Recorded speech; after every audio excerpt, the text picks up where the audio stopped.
Hello, and welcome to another edition of Coffee with Comrades, a podcast discussing current events, theory, and action through a radical lens. What's up, y'all? We are back with yet another edition of Coffee with Comrades. I recently had the pleasure of sitting down with James, one of the hosts of the Voices of the Resurgence podcast, and chat about Camp Mniluzahan, an encampment on indigenous land providing food, shelter, and even DIY COVID-19 tests to houseless Oglala Lakota folks living in the Black Hills. James is fucking hilarious, and the two of us laughed our asses off throughout this episode. I hope you will too. Be sure to stay tuned to the very end of the episode to hear a poem James wrote to commemorate this ongoing project of indigenous sovereignty in so-called South Dakota. But before we get there, a couple quick announcements.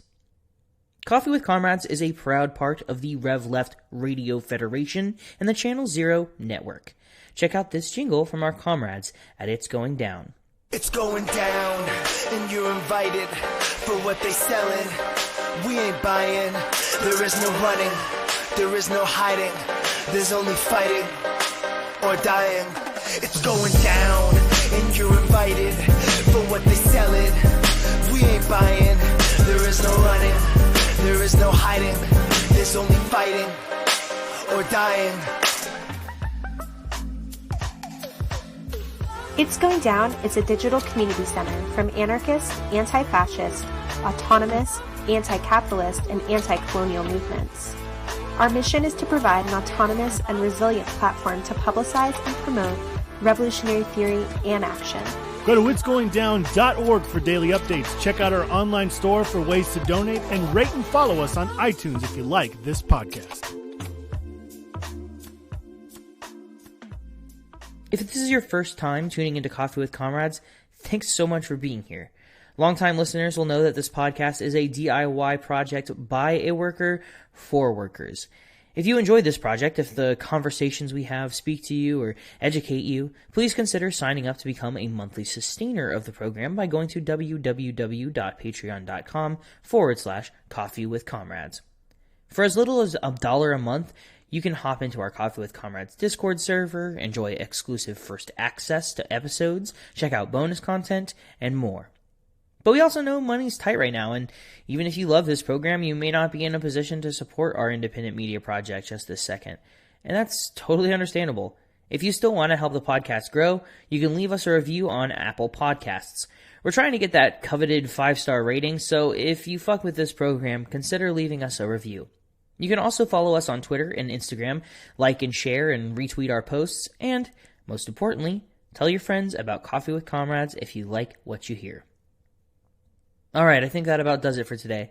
For now, settle back, relax, and enjoy episode 116 of Coffee with Comrades, Descendants Returned as Healers, Camp Mniluzahan, and the Creek Patrol.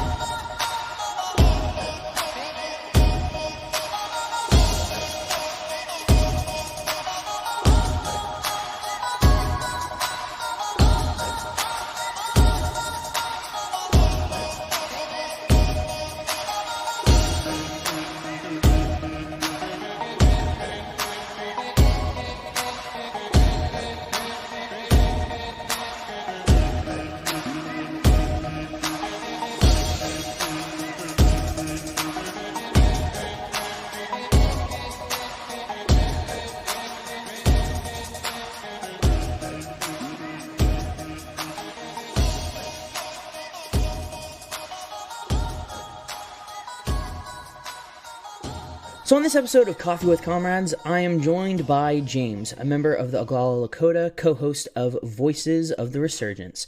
Welcome on the program, my friend. Hi, it's good to be here. Yeah, it's good to have you. Well, James, can you tell folks a little bit about how you got involved in community organizing and doing political action work? Yeah, that's actually a really interesting story. So like I I started out this year as like a just some starry-eyed leftist anti-capitalist motherfucker, and I like came into this. I was working at Walmart at the time whenever the pandemic started, and yeah, and you know, I like was very fucking stressed about everything as everyone else was. You know, like worried about how what's gonna happen in the future and all that stuff. And then like the BLM protests started popping up, and I'm sitting like, okay, cool. Is there anything happening where I'm at? Yeah, I think a lot of folks were asking themselves that question this summer. Yeah, absolutely. And like there's like a few protests that had happened here, but like I had heard they've been working with the police, and like any protests that weren't working with the police got like the organizers got threatened with like police action, like or getting like the damages that would be occurred during any sort of like protest or whatever, like thrown on them. And that was mainly because we have a law in place where it's it's very fucked. It's like a riot boosting bill or whatever, and it's if like there's any sort of like damages or whatever that occurs on like any sort of property, like the cost would like fall on the people who were like involved with everything. Really? Like the lead organizers? Yeah, and they would also be charged with like they'll be hit with like heavier like charges and stuff too as a result. It was a very like unconstitutional bill and shit, and it was mainly put into place by South Dakota in response to like the Keystone XL pipeline like coming through at some like later point in time. Like as a proactive measure to try and like stymie like water protectors and pipeline protesters. Yeah, pretty much that. And it got passed in a law July 3rd, if I remember correctly. But like whenever the protests were first kicking off, like they're like people are still getting threatened with like this type of stuff anyways. But yeah, so like it was like very hard for me to like try and like find a place to like fit in until like eventually I saw that like there's like still protests happening every day here. And so I thought, oh, I guess I could just go there and see what's up. And yeah, and so I did. And that's how I kind of got involved with the Black Hills Community Action Initiative is what we started calling ourselves. And like everyone else just kind of lovingly referred to us as that Black Lives Matter group. But yeah, so like I was involved with that for a while, and like we were all kind of sort of illusioned with the fact that like, oh, like we're gonna be able to change something here in the city and like at least get the police to fund it or something if we like talk to city council or whatever, or if we just like stand on the street and like yell for long enough. And like those plans kind of just fell through because when we started actually talking to city council, it just became more and more apparent that they just didn't want to do the things we were asking them to do. So, but yeah, and we all like kind of like fell like kind of faltered, fell apart, and like kind of caught up in our own lives until eventually like something came up in the community here, which was like the unsheltered relatives here in Rapid City. And yeah, and I was involved with one of the first meetings there, actually. And like this was like during the time when like I just became like recently unemployed because I mean fuck Walmart. And but yeah. It goes without saying, Walmart is the quintessential place to steal from. If you're listening to this and you haven't stolen from Walmart in the past, your homework this week is to go steal from Walmart. But I digress. It's very easy to steal from Walmart. Believe me, I've worked there. But anyways, point being here that I was like recently unemployed. I was like, I don't know if I'm gonna have time with this. I need to find a new job, and then 2 weeks rolling by, and then the call out comes out for Creek Patrol. I'm like, okay, well, I'm still unemployed, so I guess I'll do this. Right. Hey, real quick, James, what is Creek Patrol? I guess this is probably a good time to kind of transition to that since you just name dropped them. Can you talk about what Creek Patrol is and sort of how it works in your community? So Creek Patrol is an effort by the native community here in so-called Rapid City, South Dakota, to you know, to look after the unsheltered relatives here that are camping out along Rapid Creek. And this like effort kind of started out because of like the West River Tenants Union kind of like calling everybody together. The because there's a time where like a member from that tenants union was like, you know, much like many other natives here in the community, were worried about the unhoused relatives. And so they had brought it up this point with their tenants union and were like, hey, you know, maybe we could do something about this, which like kind of like prompted them to have this discussion about like, well, who counts as a tenant really? And they had a good discussion about it, and the outcome was that like, since you know this is Lakota land and a lot of the unsheltered relatives are Lakota, you know, technically they're tenants on this land. So yeah, and they put out the public call out to be like, hey, we're having a meeting to discuss this, you know, let's like, you know, bring our like best, you know, ideas to this meeting or whatever. And it was that first meeting, if I remember correctly, is like it had just a bunch of different folks from the native community there in Rapid City who were not working with the city at the time, and also like folks who were from the Pine Ridge Indian Reservation that was close by, and from the so some of those organizations, and we all like came together and talked about this for quite a long while. And the main points I remember is like, oh, like the city is not doing anything to like help these people, the police aren't doing anything to help these people, so what can we do? And everyone just kind of came to a general consensus of let's have a creek patrol, because in the past the American Indian movement had done this twice, once during the early 80s, and again I think during the 90s. And before, like, it was like just aim like straight up patrolling shit and like, you know, doing their aim shit. And but for us it was mainly just to like make sure our unhoused relatives weren't like, you know, like getting like beat on by like white supremacists or police, and you know, make sure they don't die due to the elements, because like in like the past like however many fucking years it's been, like, you know, a lot of people have died along that creek due to exposure, whether that's actually exposure to the elements or, you know, being murdered and the police not caring about it and just calling Right, it exposure exposure to white supremacists. Yeah. yeah, right. Yeah, that'll do it.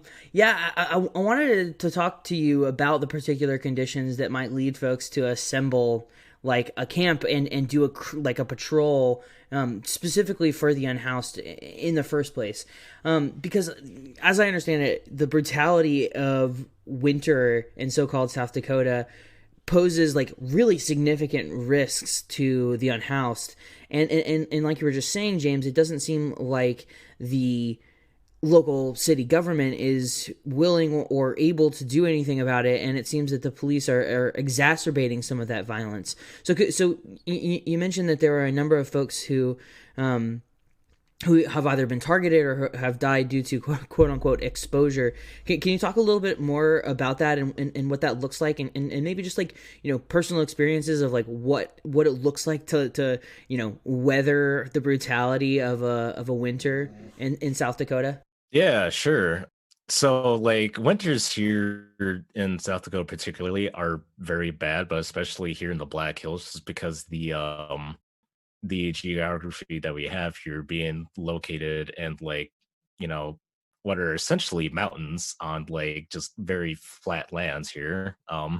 And it's particularly bad just because it can get to like -30 some years. Jesus Christ. That's literally like that number doesn't seem fathomable to me. Like, as someone who's like born and raised in Florida, like that's just like, that is an unconscionable number to me. Yeah, I remember back whenever I was like 12, I was living on the Pine Ridge Indian Reservation, and there's like one year where like it was like a foot and a half of snow and like -30 with like fucking a wind chill. So like it was just a terrible time, honestly.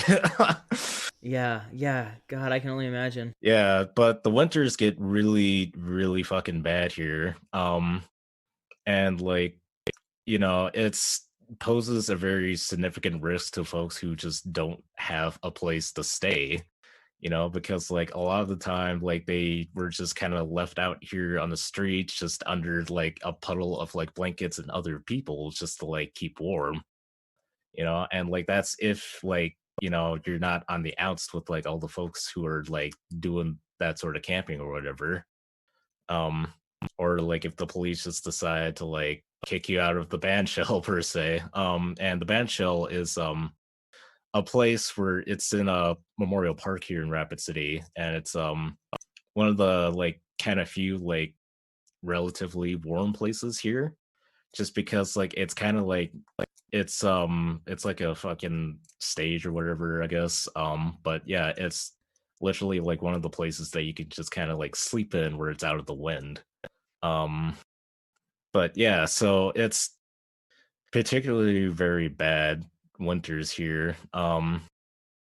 Like combined with like the snow and the wind, it creates for bad circumstances all around. And if you like want to get someplace warm to like sleep in, there's a place here called a care campus where it's they have two different sections to it. It's either safe bed, which is like you can like sleep there for the night until like 9 o'clock the next morning, and then you're kind of like kicked out. And then there's also a place called detox, where it's you go there and it's like you have to like be on like drugs or like be like really drunk to like get in there.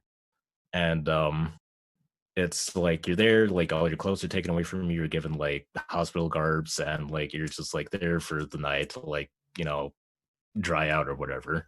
Right, and it's conditional. I am assuming, it's not like they're extending, housing to anyone and everyone. It's only on the condition that like you're struggling with a substance. Yeah, exactly. Because a lot of the times, like, relatives out here in the streets had to like buy a jug with whatever money they have left and like, chug it down just so that they can get into like this care campus. That's so fucked.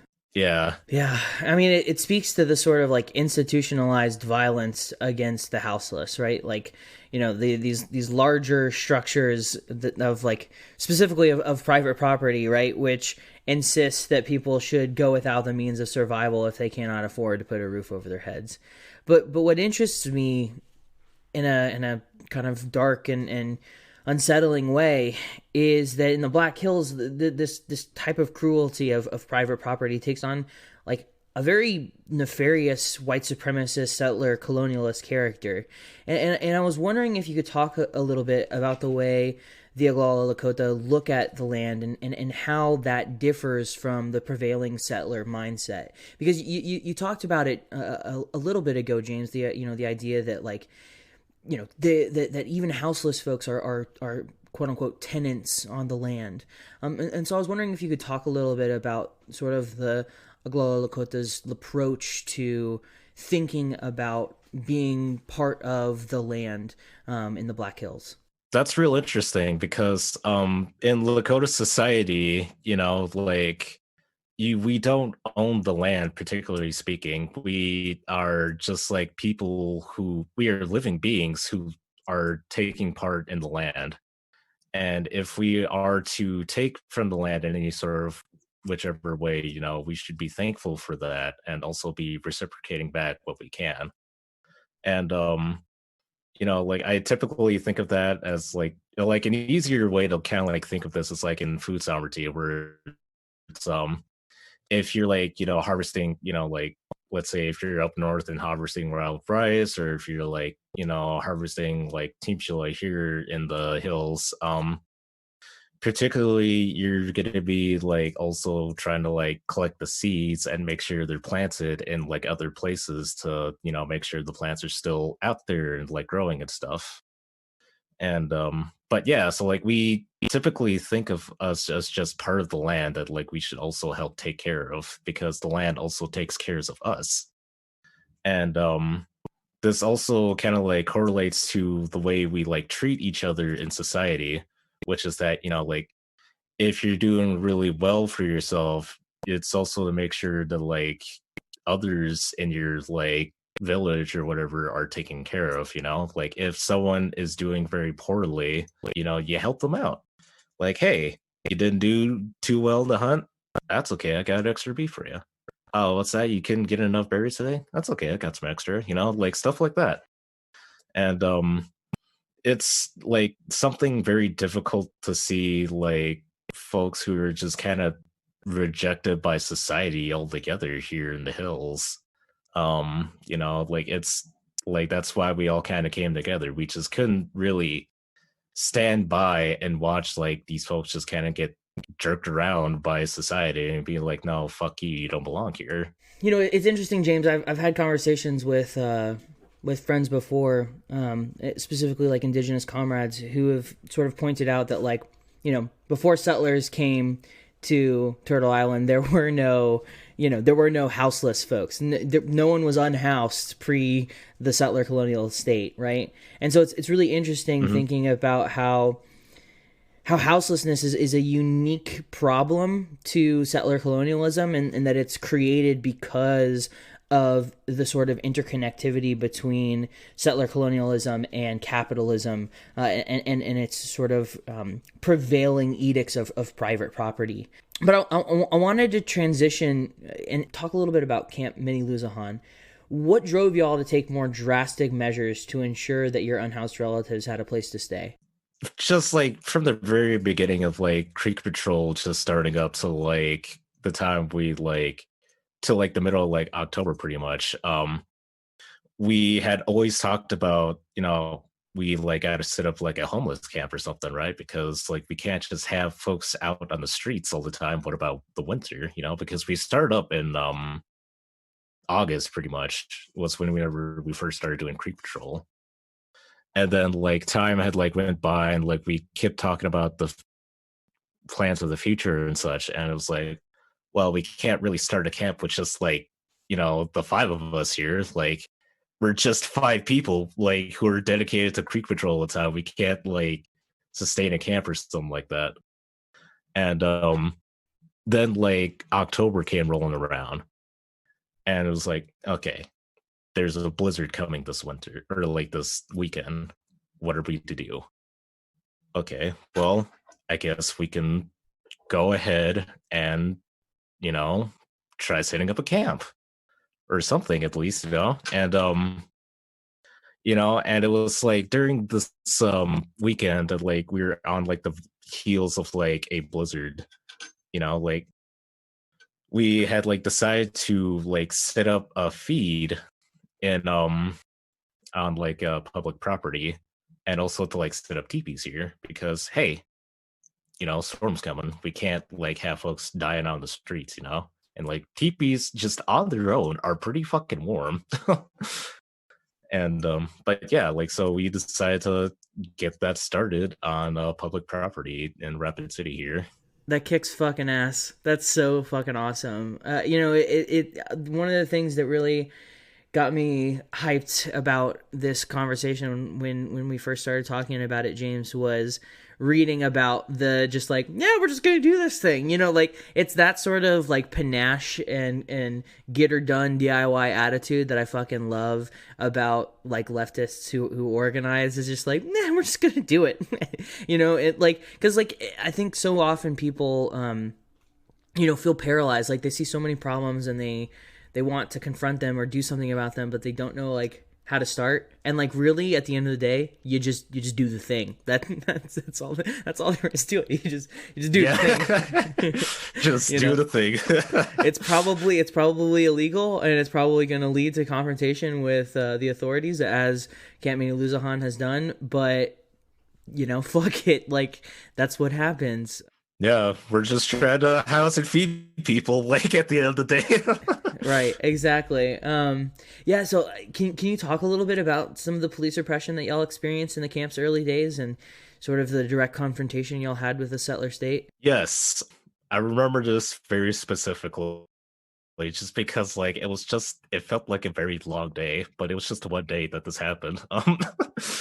But yeah, so, like, after we, like, got the TP set up and we were, like, feeding people, like, one cruiser came by and, like, was, like, talking to us about this, and we came over and we're like, yeah, like, we're holding, like, a ceremony for, folks, because guess what, a lot of people died along this creek. We wanted to hold the ceremony in their name and stuff. They're like, okay, cool, I'll just call this in to my supervisor, and then they walked away.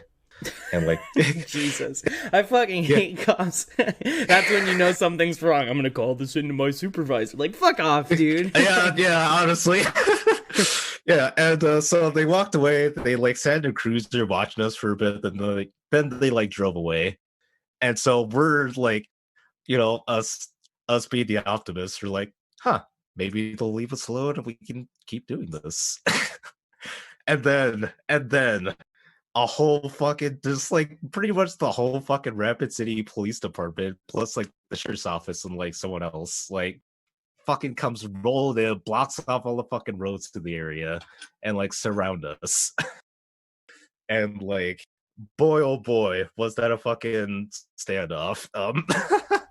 You love to see, like, like, indigenous folks just taking care of each other, setting up a camp to house the unhoused and provide food and mutual aid, and that merits the fucking crackdown of the state. It doesn't surprise me, like, James, and I wish that it did, because it's still such a galling thing, like, possessing the audacity to try and help your fellow human beings, and that merits the violence of the state. It's truly it's a truly radicalizing thing. It's one of the things that really radicalized me, was doing Food Not Bombs and having that kind of thing happen. So props to y'all for doing that. Yeah, and like, whenever we were first kind of, like, forming up our perimeter so that the police didn't just, like, barge in on us and, like, do whatever, like, they surrounded us all, and then, like, they had, like, a K9 unit there that was like, we fucking heard right off the bat, like, and it was just very fucked. And then later on, like, as we were, like, still kind of, like, negotiating with the police, like, they also brought in, like, riot police with, like, M4s and shit, just kind of, like, positioned around the corner, like, very sneakily. Cops love to play with their toys. Yes, they do. But yeah, so, like, we, like, had, like, key negotiators go and, like, talk to the cops for, like, a long while, and then, like, it came to it that, like, oh, like, we gotta take that to teepees, otherwise you're going to arrest everyone. And so we go about doing that, and like, we're like, like, we're doing the thing, taking them down real slow, and then, like, the cops don't like the fact that, like, we're taking such a short amount of time. And there's a guy there who was out on bail that, like, the police knew about. And so, like, because the fact that, like, they didn't like that we were working at such a slow place, they, like, threatened the guy who was out on bond by threatening to take away his bond and, like, put him, like, arrest him or whatever. Are you fucking kidding me? No, not at all. Jesus. Yeah. The depravity. I know. The lows to which they sink. Mm-hmm. Yeah. Jesus Christ. That's unfucking real. Yeah. And, like, we're like, oh, okay, I guess they're serious about this. And so, like, we, like, took that to TPs a little bit faster, and then it came down to, like, one TP.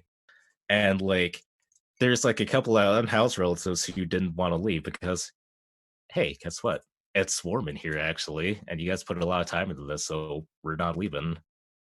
And so, like, okay, cool. And, like, the folks who agreed to getting arrested decided to sit in there with them. And like we like had like an awesome like jail support team on standby and shit. Like we got all of our names written down and whatever, and then like we sat down in there with them. And like we had like started singing ceremony songs and shit and being like, yeah, like we're having ceremony with these relatives, and yeah, and like the police were coming and be like, this is your last chance to go, you better leave now. And it's hilarious because one of the relatives decided to change his mind at the last minute. I was like, oh guys, I don't want to get arrested. Yeah, fuck this. I don't want to go to jail. Yeah, and so we're like, dude, go, leave right now before you get arrested, actually. And so he walks outside and like he knew that the police like came in force, but he still came outside, was just like, holy shit, what's going on here? Yelling around, and then like walked away. But oh man, that was just fucking hilarious. So y'all ended up getting arrested, and I understand that the camp, after y'all got out, relocated. Is that correct? You guys relocated to a land trust owned by the Cheyenne River, Rosebud, and Oglala Sioux tribes just outside the city limits of so-called Rapid City. Is that right? Yeah, that's right. Because like after we got arrested and like our fucking jail support group like was on point, like we sat in there for 2 hours, and like like we all kind of guessed because we were all being like loud and rowdy and like laughing a lot, like we were supposed to be in there feeling bad, but no, we're having a good time. We're having a fucking blast. You love to see it. Yeah, and like they let us out early because of like quote unquote good behavior or whatever, but I'm guessing it's because of the fact that we were just being fucking loud and rowdy. Good behavior. You guys were definitely behaving yourselves by being loud and rowdy and partying in the jail cells. That's awesome. Yeah, totally. God damn, that's fucking rad. Yeah, and so like we get out, and then like we're like, okay, we gotta have a meeting, like what are we gonna do? And so like we have the meeting right after, and we're talking about, well, what's our next move? Like, okay, I guess we could still set up the camp somewhere, just don't know where really. And it was like, okay, I know someone who has a lead on like a place we can like, pitch our like teepees up and shit. Like, let's talk with them tomorrow at Indian Collective. Cool. Okay, we'll do that. All right. So next day comes rolling around, and like we like go to the Indian Collective building here in Rapid City, and like there's someone there who tells us that, oh yeah, there's like this land in trust here because Rapid City had given it to these 3 tribes, the Cheyenne River, Rosebud, and Oglala Sioux tribes, because of the boarding school that was here before, and like they had given this land to us. That's just kind of like retribution or some shit. I don't know, but like, hey, sorry for trying to like commit genocide. Here's some land. Yeah, here's 90 acres. I hope you're happy. Sorry for trying to brainwash your ancestors. Here's some, Yeah, but anyway, so they're like, yeah, so like just you can use this land. I was never here. Like, okay, cool. So we had some folks go and check it out. We like asked like all 3 tribal presidents for permission to us. 2 of them had given us permission verbally, and we were guessing the 3rd was going to give us permission later on. And then like, what was it, like a few days later, they had like gotten their tribal councils to like write into like law or whatever that like we're allowed to like use this land. That's awesome. Yeah, and so like we. Like a lot of us went up there to go check it out, and like a lot of them went up there and checked it out. We're like, oh, this is actually perfect to like set up a camp. And then like, what was it? Later on in that day, like there was gonna be like a press conference held by the city. And okay, cool. I guess we should go check this out, see what's up. And so like we go there and we notice that the city building is closed. Oh, that's weird. Isn't there supposed to be a press conference? Did we get the time wrong? Like something like, and like then like a journalist comes in and like gets let in by the mayor and like the police chief, and like like we tried to like go in there and like the mayor and police chief were like, no, you guys can't come in, like this is like a closed press conference or whatever. Fuck that. Yeah, like we were like, okay, well, like if it's just closed to like the public, and if it's just open to journalists, like we have a journalist here, you can let her in at least. And they're like, no, she's not a real journalist, she can't come in, Yeah. I love how cops are always the authority on who is or isn't a real journalist. Right. Like, I'm not sure who like gave them that particular authority, but if I had $1 for every time I have heard that precise line come out of a cop's mouth, I'd have a lot of dollars. James, I'd have a lot of dollars. I'd probably be able to buy a house by now. But anyways, but yeah, so like they're like, no, you can't come in here. You're not a real journalist, and like this is like the moment where it started fucking escalating. Like, what the fuck do you mean she's not a real journalist? She is. She's like accredited and shit, like. And so like we got into like this huge ass yelling match, and then Mark Tilson decided to fucking hold the door open with his foot. Who's that? Mark Tilson is like a pretty famous activist around these parts. He's been to multiple pipeline protests and shit, and he's also like a poet too. He's done the book called It Ain't Over Until We're Smoking Cigars on the Drill Pad. And it's pretty good. I would suggest checking it out if you can. But he also has like a second edition of that book coming soon, hopefully. But anyways, yeah, so like he's pretty cool dude. So he jams his foot in the door? Yeah, jams his foot in the door. And was like, this is, everyone was like, this is public property, like you should like be able to let us in because we're the public and shit, Right. And like it just starts escalating, just a huge ass yelling match, and then finally Mayor Steve Allender decides to he gets pissed enough that he decides to fucking full on shove Mark Tilson away from the door. The mayor of Rapid City, South Dakota, ladies and gentlemen, shoves a poet and activist because he was angry about. Unhand him. He's a poet. That's always the joke we love to make with them. But anyways, that's amazing. If this was more concentrated on poetry, I would make that the title. Unhand him. He's a poet. That's fucking hilarious.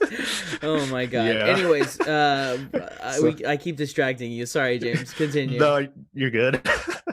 But anyways, yeah. So like, he gets shoved away, and like there's a few memes before about the camp getting taken down, but like that moment was just memed all the hell. It was great. But anyways. So he gets shoved away. A couple of folks like hold the door open still from like the other side, and then like who was it? Nick Tilson, brother of Mark Tilson, who's also like the CEO of Indian Collective, who's been helping us out. He gets pissed, like because I mean that's his little brother, like what the fuck are you doing? No one's allowed to do that besides me, right? That right. attitude and the big brother attitude. Yeah, and you could tell he was like real pissed about it. He was trying to like square up with Allender. and then Holy thankfully someone gets in the way of him and Allender. So but like Alder's in the back, and like just escalates from there, and then it's probably for the best that didn't like escalate even further. But God, it would have been so satisfying to see the mayor get punched. Oh yeah, absolutely. Honestly, not enough politicians in this country get punched. Punched more politicians. Anyways, Indeed. You didn't hear that from me. I'm just advocating for that. Yeah, in Minecraft, of course. But anyways, yeah, so like I see Alder on his fucking phone, and I'm thinking, oh boy, here comes the cops. And like then like eventually we decide, oh yeah, like we've done enough here. I think we can leave. And then the cops fucking roll in, and everyone's just like, get the fuck out of here. No one needs to be here. And it was just a clusterfuck until eventually like we just kind of all like dispersed and like relocated towards Indian Collective, and like we watched the press conference happen, and like that was a great moment because we all just talked mad shit about everything they were saying. And but yeah, like after their press conference, we're like, okay, what can we do? Let's hold our own press conference. And so we had like 3 different journalists there live streaming that shit, and we held our own press conference being like, yeah, actually the mayor and Chief Hendricks are wrong. This is what we're actually doing, whatever. And yeah, and then like it was like way too late in the day to try and like build up our camp, because that's what our plan originally was. And then we all kind of got distracted with the city hall thing, so we're like, okay, so we can't do it today, but we could do it tomorrow early. But what can we do for tonight? Because it is like, by the time that like the press conference started, the snow had started coming down, and like really heavy too. So we're like, okay, so what are we gonna do for the unhoused relatives? Well, let's do some zesty, spicy. Let's put them all in hotel rooms for like a night. And so like we did that, and like one of the churches here actually helped us out with that. And it was pretty fucking cool, because like a lot of the pastors here like also thought that like it was kind of fucked that like the police were arresting us while we were singing ceremony songs. Yeah, I mean, I think any decent human being would think that that's pretty fucked. Yeah. But yeah, so we got some pastors backing us up here. But yeah, so like they helped us out with that. And then the next day, that was when we started to like relocate the camp towards like the tribal land. And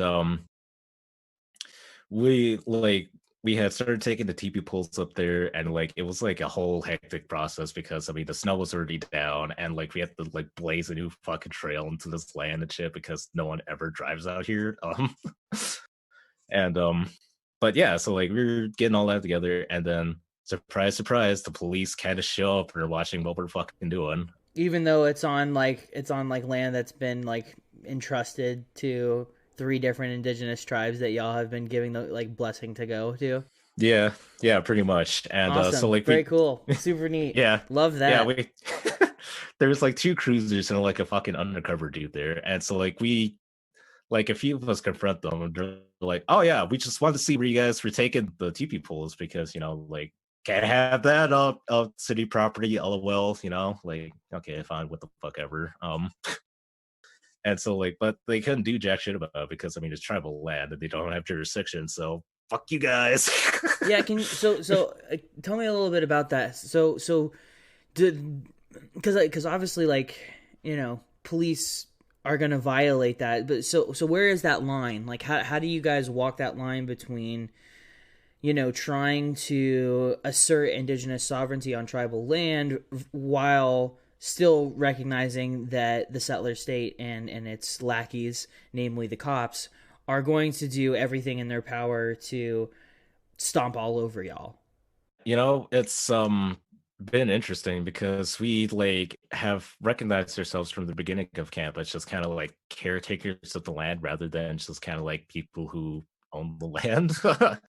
Like it's been like, oh yeah, we're caretakers of the land, and we should like leave this in a better place than like what we had originally found it in, and like that's the mindset that we always have going into this. But also like we recognize that like even though police can't come up here, the feds can still come up here, and more importantly, white supremacists who don't have anything better to do with their time can also just kind of drive up into here. So we have our own little like security force and our own gate and shit. That's awesome. Yeah, we keep us safe. Yes, absolutely. But yeah, so like that first day was real fucking like a long day as well. Like just the chaos of trying to get all 4 teepees set up and shit.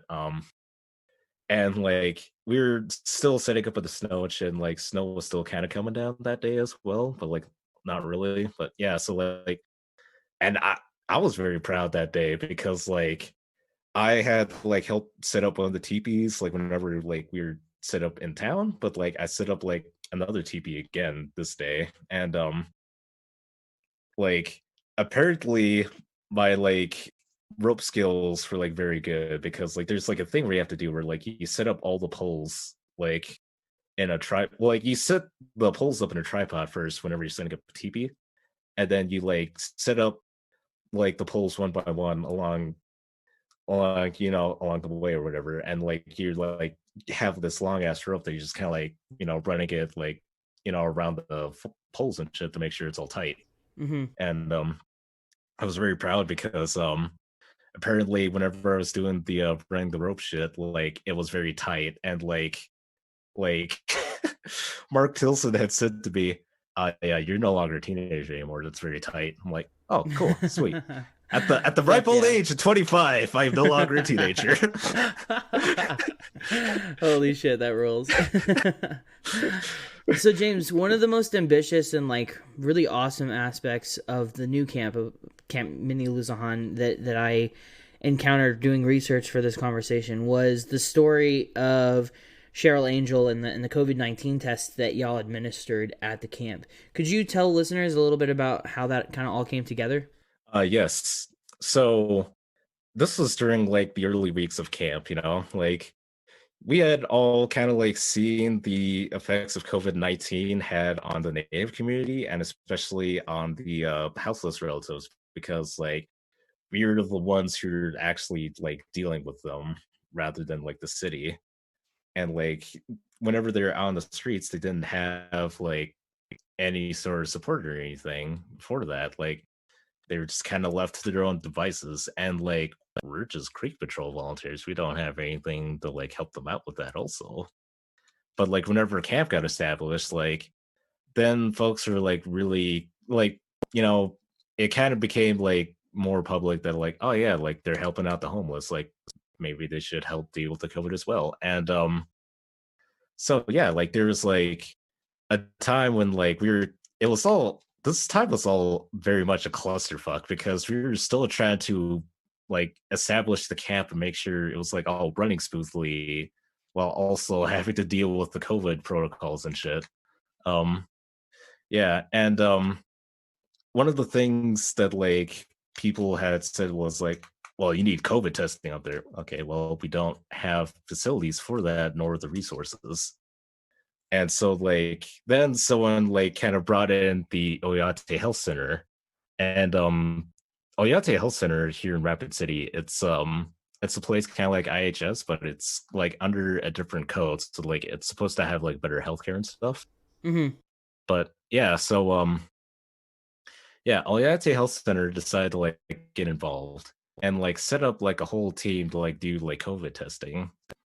And like then like it came out that like a good like chunk of folks are COVID-19 positive, which like then kind of forced their hand to actually like do something about this, because like we all kind of figured that like they were just kind of like, due to testing, if there wasn't a whole lot of positive cases, they would just kind of like leave us to our devices. But no, like, oh shit, like this is a serious situation, we need to do something about this. Right. And so then like they decided to get a motel going to like purchase out rooms and shit to like make sure people are like quarantining properly and whatever. And this effort was like, very much a clusterfuck as well, trying to get it all up and going, because like there wasn't a whole lot of like back and forth between Oyate and the camp, besides like just through one person who was our medic at the time. And like yeah, so like it was all very much a clusterfuck. We were like, okay, so like who can we have to help kind of chaperone the folks at the motel? Because I mean, certainly, like, we need folks here at the camp, but also we can't just leave the folks at the motel to their own devices. And so then, like, we were trying to get Cheryl's brother actually to come do it, but like we couldn't reach him. And so we're finally like, Cheryl, would you like to be the room chaperone? And she happily agreed to do it. And like she killed it, like she was there, like made everyone follow the very strict protocols that like CDC put down and shit. And like then it kind of came to like, one of the issues that came up was like, oh, how are we gonna feed these people? And the camp really has the resources to feed people at camp right now. And so then like Natalie Stites Means, who runs the Meals for Relatives program here in Rapid City, which like it was an effort that like kind of came out because like a lot of her family, like whenever they got COVID, you know, like they had to isolate in their houses and like, oh shit, you know, like they don't have any food. Maybe I can get some food together for them. And like, so then it kind of started out as like small like that. And then grew into this like larger effort of like, oh, like we can like the community together can like, you know, cook food and deliver it and stuff to like families who like need to like isolate. And so yeah, like the Meals for Relatives thing like started delivering meals to the motel and shit. That's And so cool. yeah, and it was an effort that like just kind of blew up from there. Like it was being originally funded by Oyate and stuff, and then like the one of the tribes took over, and then eventually it just kind of like got kicked over to the state. And now like the state and the tribe I think are still like running it and stuff. But yeah, it was that was a whole thing in and of itself. And then whenever like the 10-day testing period after like the rooms got established, like oh like we need to like retest again, and Oyate didn't want to do it because like they're helping out with like everything else, and then they thought us asking for retesting was too much for some reason. But yeah, you know, it's fine. Yeah, it's fine. We don't need folks, you know, back on the streets again, I guess. I don't know. But anyways. So yeah, but there's this other group that was also kind of like involved with us, which is Pandos. Do not ask me what that means because I forget. But but yeah, so Pandos is a group that's out of Utah, I believe. And their whole thing was to make sure to like provide indigenous communities with like COVID-19 tests. Okay, cool. So like they came up and like they provided like a mess tent for us for a while. And then like it came to like light that oh yeah, like we need like COVID tests. Who do we ask? Pandos has COVID tests. Okay, so like we'll ask them. And so like they came up with like a bunch of fucking COVID-19 tests for us. And like we're like, okay, cool. So who can we how do we do this, you know? And it like we had lab also like commit to like, you know, getting us the test results that we need like right away pretty much. And then we had like several people certified to like give out the tests, and a lot of these people are like volunteers for the camp already. That's so cool. Yeah, like DIY COVID-19 testing, like that's so fucking cool that y'all were able to pull that off. Like it's just such a neat like aspect of this story. Like not only were you all able to feed and house folks, but you were also able to ensure that they recovered from COVID-19 and that they tested negative, and you had, like did it all from the ground up. Like, you know, it's just it's a really cool story, James, and I'm glad that, you know, we were able to link up. Like that fucking rules. Yeah, absolutely. And we can still give like instant COVID tests on site too, but yeah, but anyway, so like that was the whole like effort in and of itself. And there's a funny story actually. Like one of the volunteers who got like certified to give the test, you know, like he was testing someone, and like I guess he kind of like messed up on it and like went like a little bit too deep. And like no. the person he was giving the test to was also one of the volunteers, and like she's usually one of the tough people, and like she was crying because like what he did. And then he was like, "Oh, I'm sorry, guys. I gotta leave. I gotta feed my kids." Dude, I don't know if you've had one, but they suck. God, they are not pleasant. It is like a really like sharp, like burning sensation in your nose, like right where your tear ducts are. So it's just like impossible not to cry. It sucks ass. Yeah. So James, tell me, where is Camp Mniluzahan at today, and in what plans do y'all have for the future of this project? Yeah, we're actually pretty stable at the moment. Like we have like 4 huge ass army tents that we're using to like kind of house folks in, because we had like issues before where like we had open fires and like the TPs ever set it up. Like we set up more TPs, and then like we had open fires and like people just weren't being very cautious because they're either drunk or just like didn't know how like dangerous fires could be. Right.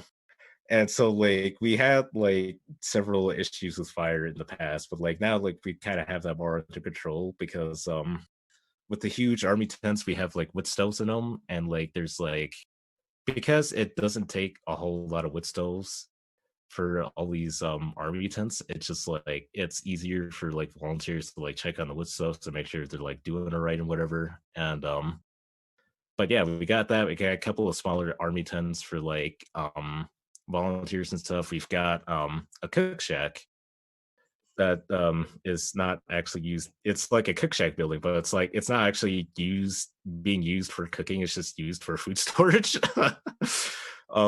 But yeah, and then we got like a huge like mess tent, and that's where like folks will like go and like feed and stuff. And we also have like a projector set up in there so that folks can watch movies and stuff. That rules. What's the yeah. what's the latest movie y'all have screened? Fuck, it's some weird ass movie about like some like dude who's like working for like casino security or some shit. I can't remember the name of it, but like it was just a weird ass film, and I'm not sure if I'd ever watch it again. So not a ringing endorsement. No, but we've That's got fair. plenty of other movies I can guarantee you. So That's awesome. but yeah, so like we got all that. We got a sweat lodge, and then we got our central file, like our ceremony sacred fire or whatever is still like in the middle, still burning. And we just kind of use the teepees as decorations now. That's awesome. But yeah, so like that's a whole thing. That's all what's up. For the future, I think we're trying to like set us up in a way to like maybe like last more into the future, because you know like Indian Collective and like several other folks have just poured their like time and effort and like funds into this project. Like Right. it just can't be a shame just to have this kind of close down the spring and be like, well, see you next winter. Like I don't know, like I feel like a lot of us are kind of leaning towards like, oh yeah, like this should turn into something more, or like something better, or like just bigger something, and but yeah, so that's all what's happening. Yeah. Hell yeah. Well, James, thank you so much for coming on the program and chatting with me and telling all these cool and funny and radical stories. I mean, it's really cool to hear about this project, and I'm so grateful for you for reaching out to me.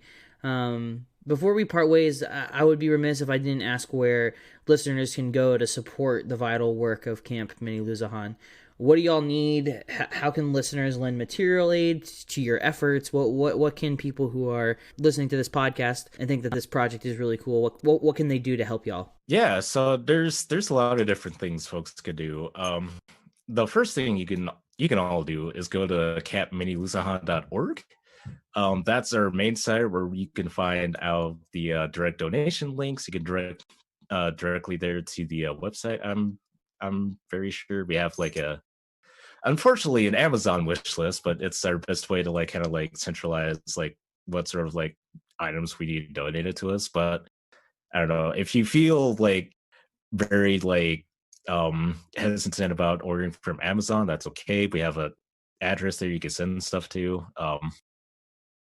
Yeah, so there's all that. And there's also the fact that like for us folks who got arrested, we're all still like dealing with like the trial and shit. We just had our like arraignments recently, and I'm guessing that like because of how the state works and shit, they're gonna drag this shit on forever. For sure. So yeah, we're always looking for funds for lawyers and shit. So if you want to go to mllegalfund.org, that'd be cool. Donate to us. Fuck yeah. Hey, just out of curiosity, Do your lawyers or legal representatives think that like the charges will be dropped? Like, what's that looking like for y'all? Potentially for some of us, the charges are going to be dropped probably, because I mean they're kind of bogus charges because we all got racked with obstruction of an officer in their duties because they asked us to take down the TP and like we refused to take down the last one. Right. So there's that. A couple of us got hit with a resisting arrest, and it wasn't because you're like trying to beat the cops or whatever. It was literally just like we refused to like stand Leave. up when they, yeah, and so there's that, and then one person got hit with the charge of illegal camping. Only one though, not all. Only one got racked with that. But as before we even had our like arraignment hearing, they hit us with like 3 more charges, 2 of them like civil. Like we all got hit with trespassing, failure to obtain a floodplain development permit, and failure to obtain a permit for an event on city property. Development permit? What? Yeah. I'm sorry, setting up a couple of tents to house the unhoused is a development? Like what? Yeah, it's very fucked. And it's like galaxy brain. You know what I mean? Like that is absolutely. like galaxy brain application of the law. Holy fuck. What was it? One of us looked at the paperwork for like what it would take to get these permits recently, and like the floodplain development permit was like a very interesting one because it's like technically speaking, I guess the TP somehow count as like structures, and like that's considered developing on a floodplain which we were on. It's just it's fucking wild to me. But anyway, so yeah, there's all that. We could use more funds for lawyers. We got our meal train thing going on too. And like the main thing we're also looking for is volunteers. We could always use more volunteers. We could use folks for like, morning transport, for like daytime security, for like foot patrol, because we still have the patrol going. It's just that like their role is now different. It's just making sure that like we know where folks are if they want to go to camp or whatever. Yeah, and then we also need like nighttime people too who are gonna like stay up like all night until morning pretty much to make sure like things are going smoothly.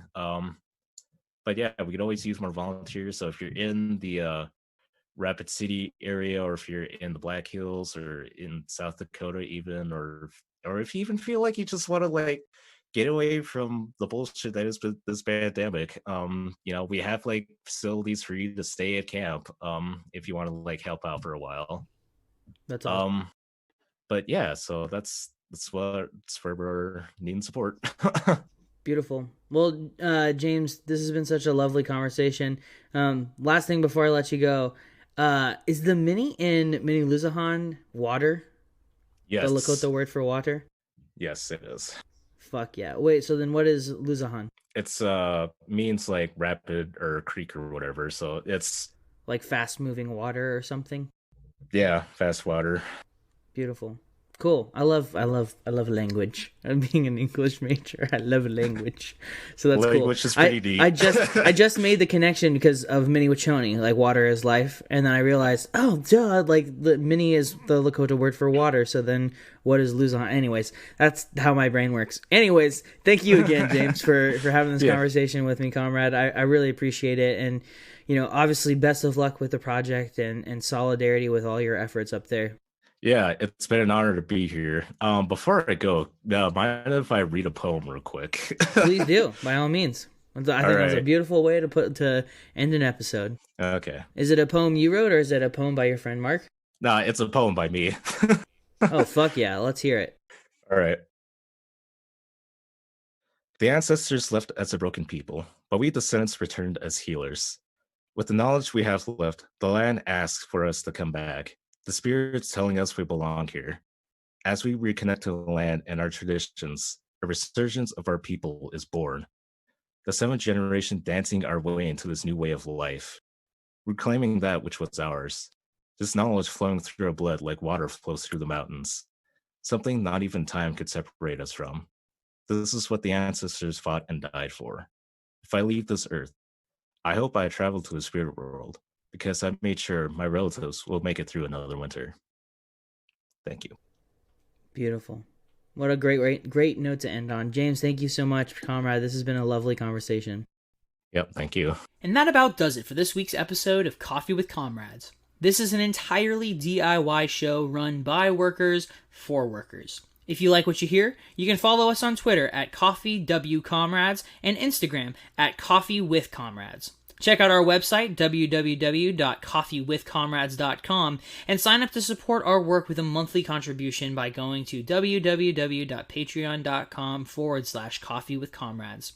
You can find Coffee with Comrades on Apple Podcasts, Spotify, Google Play, or wherever you go to get your anti-capitalist propaganda. Be sure to subscribe so you never miss an episode. While you're there, smashing that subscribe button, be sure to rate and review the show as well to help us increase our reach.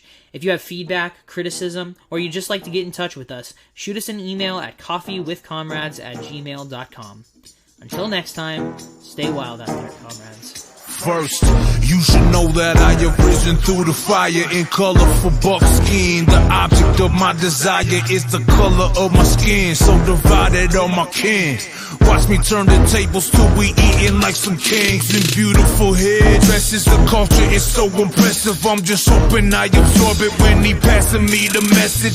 Cause baby, it's depressing living in this mess we call a home. We should take it back and chokers resting on the collarbone. Arrowheads right along, the enemy like styrofoam, piercing through the strongest armor, death and genocide of foam. And still I stand, a singular red man with Jupiter-sized heart, forever repping my clan. The eagles and old man watching over my plans, talking real shit, baby, no faking here for the fans. I'm shouting out Bobby Jones, my auntie, my Muslim George. I'm drawing all of my strength for my people here before me, man. Big chief in the building, everybody take your place. Remove your feelings if you wanna ride with me. You about to go to war right now, no petty ass beef. When it all go down, who's gonna ride with me? When it all go down, who's gonna ride with me? When it all go down, who's gonna ride with me? When it all go down, who's gonna ride with me? When it all go down, who's gonna ride with me? Blessed is the man with sons who walk beside him. There's not enough leaders out there we should be riding. They left our people broken, but homie, don't play the possum. Learn to grow yourself a set, cause you can bet there's nothing promised. They saying I'm a problem, they call me public enemy, but they don't understand that I hold it down for my family, and I hate it when they say that I won't be cause I'm native, cause in my mind we the strongest. We were built up for the ages. Hey, give me back mine for a take that. You don't want that, where my praise that. Put in my pot with a braid of the sweet grass. Put a prayer up, if you ain't gonna ride, get back with your weak ass. No room for the weak, of the type of speech that brings us down. Need them soldiers to be strong when the bad man comes to town. Ride out. Big chief in the building, everybody take your place. Remove your feelings if you wanna ride with me. You about to go to war right now, no petty ass beef. When it all go down, who's gonna ride with me? When it all go down, who's gonna ride with me? When it all go down, who's gonna ride with me? When it all go down, who's gonna ride with me? When it all go down, who's gonna ride with me?